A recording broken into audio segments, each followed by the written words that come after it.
The Villisca Axe Murder House in Villisca, Iowa is a well-known tourist attraction for ghost hunters and horror lovers alike. The site of a gruesome unsolved 1912 murder in which 6 children and 2 adults had their skulls completely crushed by the axe of an unknown perpetrator was purchased in 1994, restored to its 1912 condition, and converted into a tourist destination. It costs $428 a night to stay at the old haunted home, where visitors always report strange paranormal experiences, such as visions of a man with an axe roaming the halls or the faint screams of children. But in November of 2014, the haunting took a darker turn.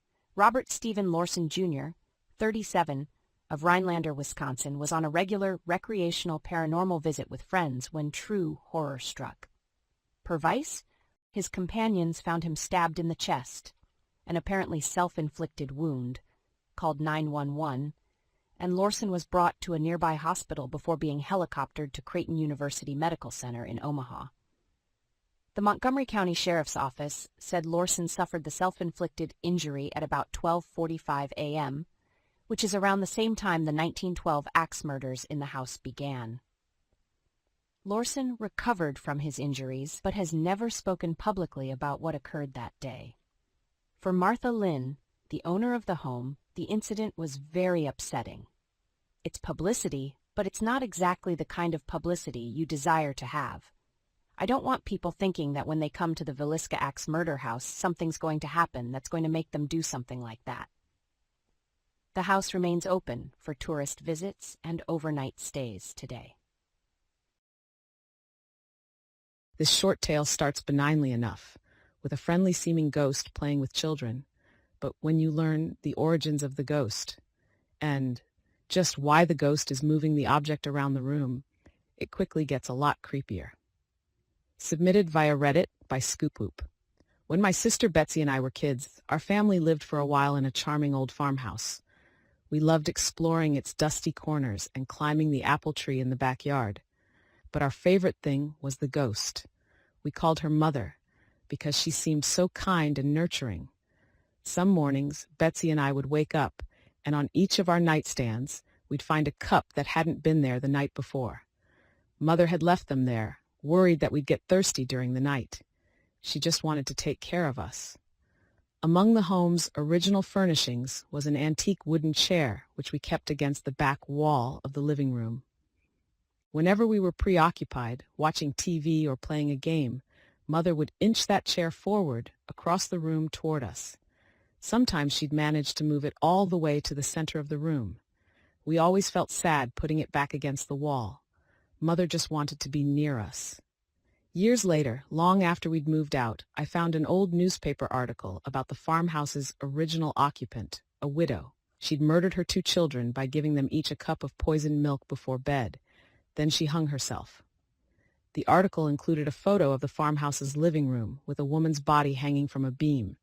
Beneath her, knocked over, was that old wooden chair, placed exactly in the center of the room.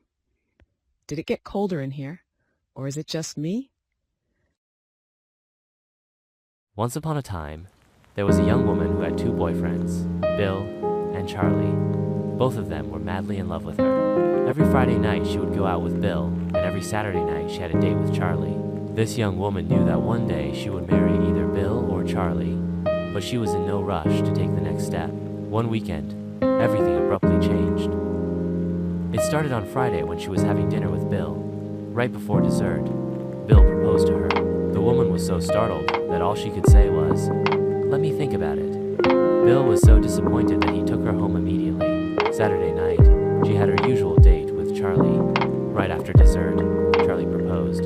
She was so startled that all she could say was, "Let me think about it." Charlie was so disappointed that he took her home immediately. Later that night, the woman realized that she had to make the biggest decision of her life. Suddenly, the only person who could help her magically appeared her fairy godmother. The young woman explained her dilemma and asked the fairy godmother if she could help. "Of course I can help," the fairy godmother said. "Here's what you have to do. Get a sheet of paper and a pen. Next, figure out the one thing you love most about being with Bill and write it down. Then, figure out the one thing you love most about being with Charlie and write it down. Then read what you wrote about Bill and read what you wrote about about Charlie, close your eyes, and the name of your future husband will magically pop into your mind. The woman did exactly what her fairy godmother said. When she closed her eyes, the name Charlie popped into her mind. The woman was ecstatic. She realized that Charlie was the right choice. Just then, her fairy godmother reappeared and asked, "Did my magic work?" "Oh, it worked like a charm, and I discovered that I'm going to marry Charlie." The fairy godmother wanted to know what she had written about Bill. "When I'm with Bill, he makes me feel like he is the most wonderful person in the whole world." The fairy godmother was confused. "I don't understand," she said. "You wrote that when you're with Bill, you feel like he's the most wonderful person in the whole world. So why are you going to marry Charlie?" "Oh, that's easy.